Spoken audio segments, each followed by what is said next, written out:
سورۃ المزمل کی آیت نمبر 20۔ الحمدللہ وکفی وسلام علی عبادہ الذین اصطفی، خصوصاً علی سید الرسل وخاتم الانبیاء وعلى آلہ واصحابہ الاتقیاء۔ اما بعد فاعوذ باللہ من الشیطان الرجیم، بسم اللہ الرحمن الرحیم۔ ان ربک یعلم انک تقوم ادنی من ثلثی اللیل ونصفہ وثلثہ وطائفۃ من الذین معک، واللہ یقدر اللیل والنہار، علم ان لن تحصوه فتاب عليكم فاقرؤوا ما تيسر من القرآن، علم ان سيكون منكم مرضى وآخرون يضربون في الأرض يبتغون من فضل الله، وآخرون يقاتلون في سبيل الله، فاقرؤوا ما تيسر منه وأقيموا الصلاة وآتوا الزكاة وأقرضوا الله قرضا حسنا، وما تقدموا لأنفسكم من خير تجدوه عند الله هو خيرا وأعظم أجرا، واستغفروا الله إن الله غفور رحيم۔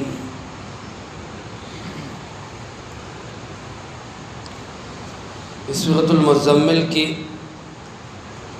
آخری آیت ہے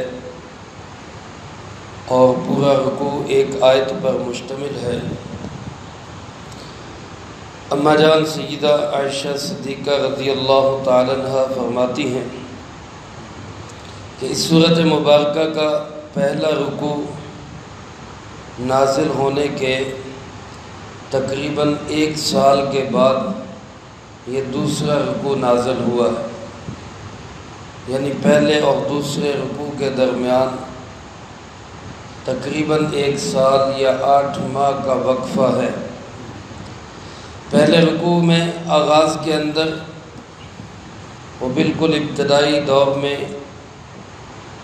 تیسرے نمبر پر یا چوتھے نمبر پر وہ رکوع نازل ہوا، اور اس میں تہجد کو فرض قرار دیا گیا سرکار دو عالم صلی اللہ علیہ وآلہ وسلم کے لیے بھی، اور اس وقت جتنے بھی ایمان والے تھے سب کے لیے۔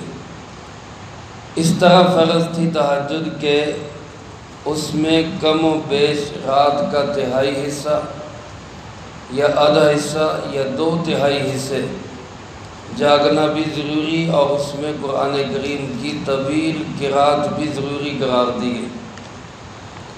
یہ ایک تربیت کا حصہ تھا۔ اس کے بعد اس رکوع میں اللہ رب العالمین نے اس فرضیت کو منسوخ کر دیا، اور جناب نبی پاک صلی اللہ علیہ وسلم کے لیے تو یہ فرضیت باقی رہی۔ سورۃ بنی اسرائیل کی آیت وَمِنَ اللَّيْلِ فَتَهَجَّدْ بِهِ نَافِلَةً لَكَ، اس کی وجہ سے کہ آپ تہجد پڑھیں یہ آپ کے لیے زائد فریضہ ہے۔ باقی امت کے لیے تہجد کی فرضیت جو ہے اس کو منسوخ کر دیا گیا، لیکن تہجد کی فضیلت اور اس کا استحباب سب سے زیادہ فضیلت والی چیز رکھا گیا۔ چنانچہ علماء نے لکھا ہے نفل نمازوں میں سب سے افضل ترین نماز تہجد کی نماز ہے۔ اللہ پاک ارشاد فرماتے ہیں ان ربک یعلم، بے شک آپ کا پروردگار جانتا ہے، انک تقوم ادنی، کہ آپ قیام کرتے ہیں، من ثلثی اللیل، رات کے 2/3 حصے کے قریب، ونصفہ، اور آدھی رات کے قریب، وثلثہ، اور رات کے 1/3 کے قریب آپ بھی، وطائفۃ من الذین معک، اور ایک گروہ آپ کے ساتھ ان لوگوں کا بھی جو آپ کے ساتھ تہجد میں قائم ہوتے ہیں، یعنی آپ اور صحابہ کرام رضی اللہ تعالیٰ عنہم مجمعین کی ایک جماعت رات کے 2/3 یا نصف یا آدھی رات قیام کرتے ہیں۔ اللہ رب العالمین اس بات کو جانتے ہیں، اللہ کے علم میں ہے یہ بات۔ پھر کیا ہے؟ فرمایا کہ واللہ یقدر اللیل والنہار، رات اور دن کا اندازہ بھی اللہ ہی مقرر کرتے ہیں۔ رات کہاں سے کہاں تک ہے، دن کہاں سے کہاں تک ہے، یہ اندازہ بھی اللہ ہی کے علم کے اندر ہے، اور اللہ ہی بہتر جانتے ہیں۔ آپ کے لیے اور صحابہ کے لیے اس میں مشکل پیش آتی ہے، رات کو کس وقت کتنا ٹائم ہو گیا، کتنی رات گزر گئی، 1/3 ہو گیا، آدھی ہو گئی، 2/3 ہو گئی، اس کو شمار کرنا اور اس کو پرکھ میں رکھنا آپ کے لیے، صحابہ کے لیے روحانی اور جسمانی اعتبار سے مشقت کا باعث ہے۔ اس لیے اللہ رب العالمین نے آپ کے لیے سہولت کر دی۔ علم ان لن تحصوہ، اللہ پاک کے علم میں یہ بات بھی ہے کہ تم اس کو شمار نہیں کر پاؤ گے۔ تحصوہ کا ایک معنی تو یہی ہے کہ تمہارے لیے ان اوقات کو ہر وقت پیش نظر رکھنا یہ مشکل ہو رہا ہے، خاص طور پہ اس زمانے میں جب کہ گھڑیاں نہیں تھی، منٹ سیکنڈ کا حساب نہیں تھا، تو رات آدھی ہوئی کہ نہیں ہوئی، 1/3 حصہ گزرا کہ نہیں گزرا، 2/3 گزرے کہ نہیں گزرے، اس کی پرکھ رکھنا یہ مشکل ہو رہا تھا۔ اللہ رب العالمین نے فرمایا کہ فتاب علیہ، اللہ نے تمہاری طرف توجہ کی، فتاب علیکم، اللہ تمہاری طرف متوجہ ہوئے۔ توبہ کا معنی جس طرح توبہ کرنا ہوتا ہے، اسی طرح متوجہ ہونا، توبہ قبول کرنا بھی ہوتا ہے۔ یہاں فتاب علیکم کا معنی یہی کہ اللہ پاک تمہاری طرف متوجہ ہوئے، اور اب حکم یہ دیا کہ فَقْرَؤُوا مَا تَيَسَّرَ مِنَ الْقُرْآنِ، قرآن کریم میں سے جتنا آسان ہو اتنا پڑھ لیں۔ اب ضروری نہیں کہ آدھی رات قیام کرے، اب ضروری نہیں کہ 1/3 2/3 قیام کرے، جتنی اللہ توفیق دے، جتنا آسانی سے ہو سکے اتنا قیام کر لے، اور اس میں اتنی قرات کر لے۔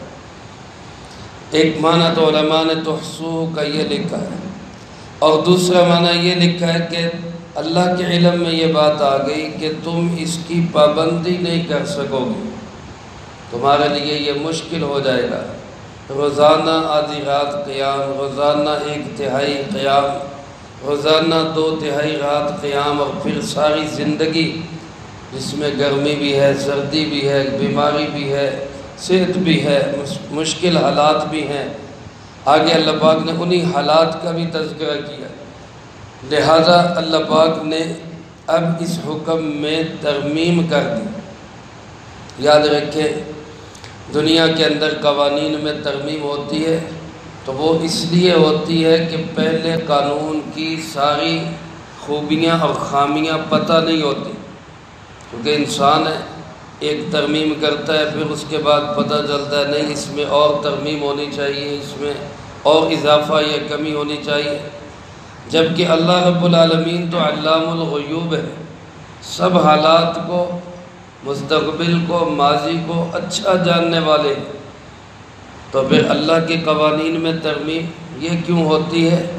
تو علماء نے اس کی حکمت یہ لکھی ہے کہ یہ ایسے ہی ہے جیسے کوئی طبیب کسی کا علاج کرتا ہے، وہ پہلے ایک دوائی دیتا ہے، اس سے کچھ افاقہ ہوتا ہے تو پھر اس کے بعد دوائی بدل دیتا ہے۔ ایسا نہیں ہوتا کہ پہلے اس کو پتہ نہیں تھا، بلکہ پہلے مزاج کے مطابق ڈوز کتنی دینی ہے وہ جانتا ہے، پھر اس کے بعد کتنی کرنی ہے یہ اس کے علم میں۔ اسی طرح اللہ رب العالمین انسانوں کی طباع اور انسانوں کے مختلف مزاجوں کو سمجھتے ہوئے یہ جانتے ہیں کہ پہلے کس حد تک حکم دینا ہے، پھر کس حد تک حکم دینا ہے۔ اسی لیے کہا جاتا ہے کہ جو مقام صحابہ کو حاصل ہے وہ مقام بعد والی امت کو حاصل ہو ہی نہیں سکتا، کیونکہ صحابہ اکرام رضی اللہ تعالیٰ مجمعین کی تربیت براہ راست اللہ رب العالمین نے خود فرمائی۔ تو اللہ پاک نے ان ہستیوں کو جس انداز سے تیار کیا، بعد میں آنے والی امت اس انداز سے تیار ہو ہی نہیں سکتی۔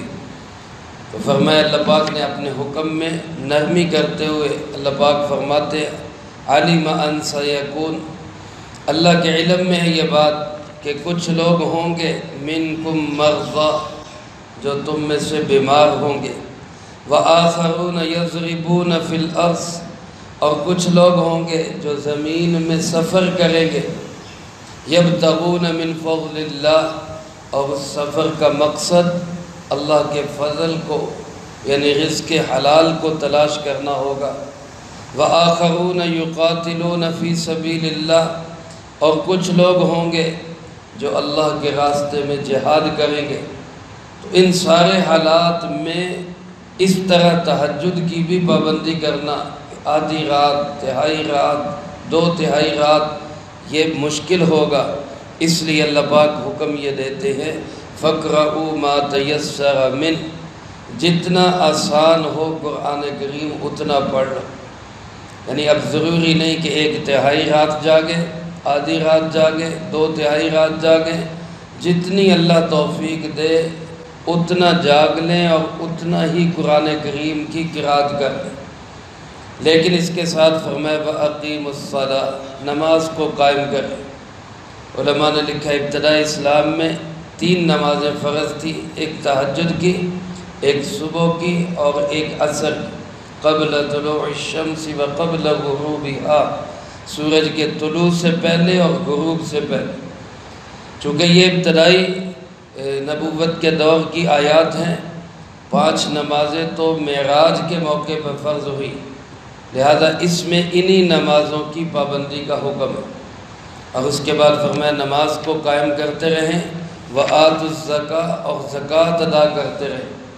اس کے متعلق بھی علماء فرماتے ہیں زکوٰۃ کی فرضیت تو مکہ مکرمہ میں ہو گئی تھی، البتہ اس کے نصاب کی تفصیل، کس مال پہ کتنی زکوٰۃ ہوگی، اونٹوں پہ کتنی زکوٰۃ ہے، گائے بھینس پہ کتنی زکوٰۃ ہے، بھیڑ بکریوں پہ کتنی زکوٰۃ ہے، سونے چاندی پہ کتنی زکوٰۃ ہے، گھوڑوں پہ کتنی زکوٰۃ ہے، یہ ساری تفصیلات مدینہ منورہ میں طے ہوئی۔ لیکن زکوٰۃ کی ابتدائی فرضیت مکہ مکرمہ میں ہو چکی تھی، اس لیے یہاں پہ حکم ساتھ نماز کے ساتھ فرمایا زکوٰۃ بھی ادا کرو۔ اور اگلا حکم یہ دیا کہ وَأَقْرِضُوا اللَّهَ قَرْضًا حَسَنًا، اللہ کو قرض دو، اچھا قرض، یعنی اللہ رب العالمین کی رضا کے لیے جو تم خرچ کرو گے، غرباء پہ، مساکین پہ، یتیموں پہ، ناداروں پہ، مفلسوں پہ، زمانے کے معاشرے کے کمزور طبقات پہ جو بھی خرچ کرو گے، اللہ پاک تمہارا خرچ رکھے گا نہیں، وہ قرض جیسا ہوگا۔ جس طرح دنیا میں ہر اچھا آدمی قرض لے کے واپس کر دیتا ہے، اللہ رب العالمین بھی تمہارا رکھے گا نہیں، تمہارا خرچ کیا ہوا تمہیں لوٹا دے گا۔ لہذا یہ ایسے ہی سمجھو کہ اللہ کو تم قرض دے رہے۔ اور علماء فرماتے ہیں کہ اس سے مراد یہ بھی ہو سکتا ہے کسی ضرورت مند کو قرضے کی ضرورت ہو تو اس کو قرضہ دے دیا جائے، جیسا کہ حدیث پاک میں آتا ہے معراج کے موقع پہ آپ تشریف لے گئے تو آسمان پہ کسی جگہ آپ نے لکھا ہوا دیکھا کہ جو شخص کسی کو صدقہ دیتا ہے تو اس کو 10 گنا اجر ملتا ہے، اور جو کسی کو قرضہ دیتا ہے اس کو 18 گنا اجر ملتا ہے۔ آپ نے جبرائیل امین علیہ السلام سے پوچھا کہ یہ کیا ماجرا ہے کہ قرض دینے کا اجر صدقہ دینے سے بھی زیادہ ہے؟ تو جبرائیل علیہ السلام نے عرض کی کہ صدقہ تو بعض اوقات مستحق و غیر مستحق سب کو جاتا ہے، اور قرض ہمیشہ وہی لیتا ہے جو ضرورت مند ہوتا ہے، ضرورت کے بغیر کوئی قرض نہیں لیتا، تو اس لیے وہ ضرورت کی جگہ پہ ہی جائے گا، اس کا اجر بھی زیادہ ہے۔ آج کل تو ماحول اور حالات ایسے بن گئے کہ قرض دینے والا بھی 1000 دفعہ سوچتا ہے کہ دوں کہ نہ دوں، اور آگے قرض لینے والے کی صورتحال بھی یہی ہے کہ وہ لے کے پھر دینا ہی بھول جاتا ہے۔ حدیث پاک میں آپ صلی اللہ علیہ وسلم نے فرمایا مطل الغنی ظلم، جو بندہ غنی ہو، مالدار ہو، یعنی اس کے پاس اتنی وسعت ہو کہ وہ واپس کر سکے قرض کو، اور وہ واپس نہ کرے اور ٹال مٹول سے کام لے، ڈرکھاتا رہے، آپ نے فرمایا کہ یہ ظلم ہے۔ تو جس طرح قرض کا دینا بہت بڑا اجر ہے، قرض کا واپس نہ کرنا یہ بہت بڑا وزر اور ظلم ہے۔ حالات ایسے بنا دیے گئے، مال کی محبت ایسی دل میں کھب گئی کہ قرض دینے والے دیتے نہیں، جنہوں نے لیا ہے وہ واپس کرنے کا نام نہیں لیتے۔ حالانکہ دونوں سائیڈوں پہ اگر اعتدال سے کام لیا جائے تو یہ بہت بڑی نیکی کا کام ہے۔ بہرحال اللہ پاک نے ان ہدایات کے بعد فرمایا وَمَا تُقَدِّمُوا لِأَنفُسِكُم مِّن خَيْرٍ، خیر کا جو کام بھی تم آگے بھیجو گے، بھلائی کا جو کام بھی، اس میں خرچ بھی ہے، اس میں قرآن پاک کی تلاوت بھی ہے، اس میں نفل نمازیں بھی ہیں، اس میں فرض نمازیں بھی ہیں، اس میں حقوق اللہ بھی ہیں، حقوق العباد بھی ہیں۔ خیر و بھلائی کا جو کام تم آگے اللہ کے پاس بھیجو گے تجدوہ عند اللہ، اس کو تم اللہ کے پاس پالو گے، وہ ضائع نہیں ہوگا، وہ جمع ہو جائے گا، وہ اللہ رب العالمین کے ہاں سے تمہیں ملے گا۔ اور کس طرح ملے گا؟ هو خیر و اعظم اجرا، وہ بڑا بہترین ہو کے ملے گا اور اجر کے اعتبار سے بڑھیا ہو کے ملے گا، شاندار ہو کے ملے گا۔ حدیث پاک میں آپ صلی اللہ علیہ وسلم نے ایک مرتبہ صحابہ اکرام رضی اللہ تعالیٰ مجمعین سے پوچھا کہ تم میں سے کون ایسا شخص ہے جس کو اپنے مال سے زیادہ اپنے وارثوں کا مال پیارا ہو؟ اپنے مال سے زیادہ اپنے وارثوں کا مال پیارا ہو؟ تو صحابہ نے عرض کیا جی ہم میں سے تو ایسا کوئی بھی نہیں، ہر شخص کو اپنا ہی مال پسند ہے، وارثوں کا مال تو پسند نہیں۔ آپ نے فرمایا پھر سنو، جو تم راہ خدا میں خرچ کر دو گے وہ تمہارا اپنا ہے، اور جو تم جوڑ جوڑ کے جمع کر کر کے سنبھال کے رکھ کے جاؤ گے وہ تمہارا نہیں، وہ تو وارثوں کا ہے۔ تو جس سے تم پیار کر رہے ہو، جس کو جوڑ جوڑ کے رکھ رہے ہو، جمع کر رہے ہو، وہ تو وارثوں کا مال ہے، اس سے کیوں محبت کرتے ہو؟ اپنے مال سے محبت کرو، اور اپنا مال تمہارا کون سا ہے؟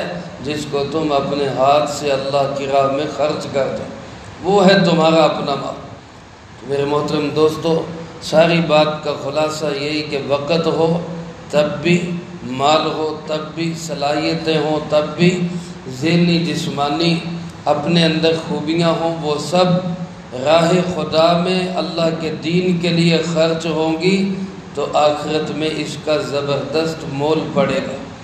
اللہ ان کو بہترین انداز سے واپس لوٹائے گا، اور ان سارے امور کے ساتھ ساتھ ظاہر ہے اللہ کا حق تو کوئی ادا کر نہیں سکتا، اس لیے اس کا راستہ یہ بتایا کہ وَاسْتَغْفِرُ اللَّهِ، ان سارے امور کے ساتھ ساتھ استغفار کیا کرو، اللہ سے معافی مانگا کرو، گناہوں کی معافی مانگا کرو، نیکی کر کے بھی معافی مانگو۔ حدیث پاک میں آپ صلی اللہ علیہ وسلم جب نماز کا سلام پھیرتے تو ایک دفعہ کہتے اللہ اکبر، اور 3 دفعہ آپ فرماتے استغفر اللہ استغفر اللہ استغفر اللہ۔ حالانکہ نماز پڑھی، لیکن نماز پڑھ کے بھی استغفار، اس میں ظاہر ہے اللہ کے حق میں کمی رہ گئی ہوگی، اللہ اس کو معاف فرما۔ اور ایک جگہ فرمایا کہ جو نیکی کے بعد گناہوں کی معافی مانگتا ہے، اللہ پاک اس نیکی میں جو کمی کوتاہی ہوتی ہے اس کو معاف کر کے اس نیکی کو قبول کر لیتے ہیں۔ کسی اللہ والے سے کسی نے پوچھا کہ جی ہمیں زیادہ کیا پڑھنا چاہیے؟ تسبیح پڑھے سبحان اللہ، تحمید پڑھے الحمدللہ، تکبیر پڑھے اللہ اکبر، یا ہم استغفار پڑھے استغفر اللہ؟ تو انہوں نے فرمایا استغفار کی کثرت کرو۔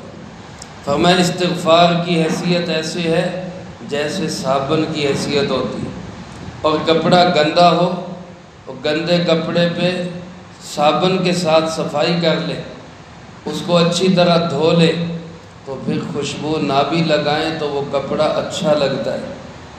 اور اگر کپڑا گندا ہو اور اس کے اوپر آپ خوشبو لگاتے رہیں تو جتنی بھی خوشبو لگائیں گے خوشبو نہیں آئے گی، بدبو ہی آئے گی۔ استغفار سے کپڑے کی دھلائی ہو جاتی ہے، استغفار سے انسان کے اندر کی دھلائی ہو جاتی ہے، اور جب اندر کی دھلائی ہو جائے تو پھر تھوڑی سی سبحان اللہ الحمدللہ اس کے پڑھنے سے خوشبوئیں مہکنے لگتی ہیں۔ جیسے صاف ستھرا کپڑا، اس پہ ذرا سی خوشبو لگائیں تو خوشبو مہک اٹھتی، لیکن گندے کپڑے پہ آپ خوشبوؤں کی شیشیاں انڈیل دیں وہ پھر بھی بدبو اور تعفن ہی پھیلائے گا، خوشبو نہیں آئے گی۔ تو استغفار سے، توبہ سے، استغفار سے روح کا غسل ہو جاتا ہے، میل کچیل دور ہو جاتی ہے، دل پاک ہو جاتا ہے۔ پھر اس پہ سبحان اللہ الحمدللہ کی خوشبوؤں سے، ذرا سی خوشبوؤں سے یہ مہک اٹھتا ہے۔ اس لیے استغفار کی کثرت ہونی چاہیے۔ اللہ کے محبوب صلی اللہ علیہ وسلم نے فرمایا طوبیٰ لمن وجد فی صحیفتہ استغفار کثیر، بڑی مبارک ہے اس شخص کے لیے اور بڑی بشارت ہے اس شخص کے لیے جس کے نامہ اعمال میں استغفار کی کثرت ہو۔ تو استغفر اللہ فرمایا پڑھتے رہا کرو، ان اللہ غفور الرحیم، کیونکہ اللہ پاک بہت بخشنے والے، نہایت رحم کرنے والے ہیں۔ اللہ پاک مجھے آپ کو سب کو اس انقلابی نصاب کو زندگی میں لانے کی اور اس پہ عمل کر کے دوسروں تک پہنچانے کی توفیق عطا فرمائے۔ اللہم انت السلام و منک السلام، تبارکت ربنا و تعالیت یا ذا الجلال والاکرام۔ اللہم اعنا علی ذکرک و شکرک و حسن عبادتک۔ اللہم احسن عاقبتنا فی الامور کلہا وأجرنا من خزي الدنيا وعذاب الآخرة۔